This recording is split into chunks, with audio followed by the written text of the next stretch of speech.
Sir ఒక్కొక్క మీ ద్వారా RTC బస్సులో మహిళల ప్రయాణానికి సంబంధించి వాళ్ళ పార్టీ పక్షాన నేను లేకపోతే మీ ద్వారా విచారణకు పోలీసు అధికారులను ఆదేశించండి. కొన్ని వీడియోలను ఆ బస్సులో దాదాపు 70 కోట్ల మంది మహిళలు ప్రయాణం చేశారు అధ్యక్ష.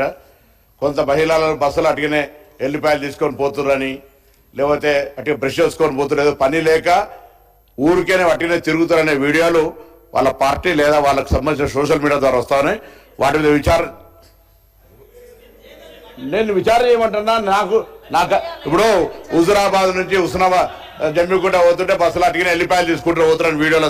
నేను ఎవరు చేసినా వాళ్ళు చేయకపోతే ఊరికే దొంగ అంటే మీరేదో భుజాలు జరుపుకుంటా ఉన్నారు.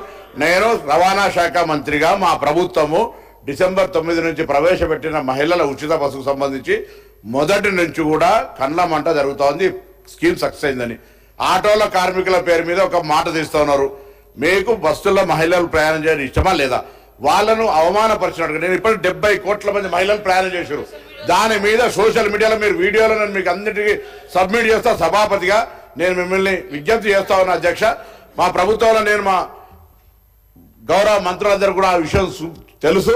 నేను అధికారులను కూడా ఈ వేదిక ద్వారా కోరుతా ఉన్నా, ఎవరెవరైతే మహిళలను అవమానపరిచే విధంగా సామూహికంగా బస్ ప్రయాణం చేసిన 70 కోట్ల మంది ఇది ఏం పనిలోకి ఎల్లిపాయలు తీసుకోవడానికో బ్రష్ చేసుకోవడానికో వాటికి ఎడిపోతున్నా అంటే అట్లా ప్రయాణం చేస్తున్నా అనే విధంగా అవహేళన వీడియోల మీద చర్యలు తీసుకోవాలి.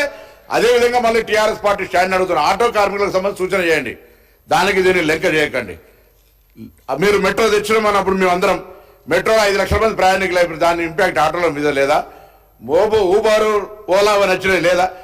ఇలా ఒక పరిణామం జరిగినప్పుడు ఇంకో పరిణామం మీద ప్రభావం పడితే ఆ పరిణామాన్ని ఏ విధంగా రిజాల్వ్ చేయడానికి సూచన చేయాలి తప్ప మహిళల మీద ఏదైతే కళ్ళమంట జరుగుతూ ఉందో, ప్రయాణం ఉచితంగా ఇచ్చినటువంటి కార్యక్రమం సక్సెస్ అయిందో, వాళ్ళకు సాధికారికత వస్తుందో దాని మీద ఊరికే ఏడవద్దు. నేను దయచేసి మీ ద్వారా ఒకటే కోరుతా ఉన్నా, వాళ్ళ మీద వచ్చిన అవహేళన వీడియోలు ఎవరు సృష్టిస్తే వాళ్ళు నిజంగా ప్రయాణం చేసే వాళ్ళు అటువంటి వీడియోలు తీసి పెడితే పర్లే, కావలసుకొని అటువంటి షూటింగ్ చేయించి పెట్టిన వాళ్ళ మీద తీరే తీసుకునే విధంగా గౌరవ సభాపతికి ఆదేశించమని ఈ సందర్భంగా విజ్ఞప్తి చేస్తున్నాను.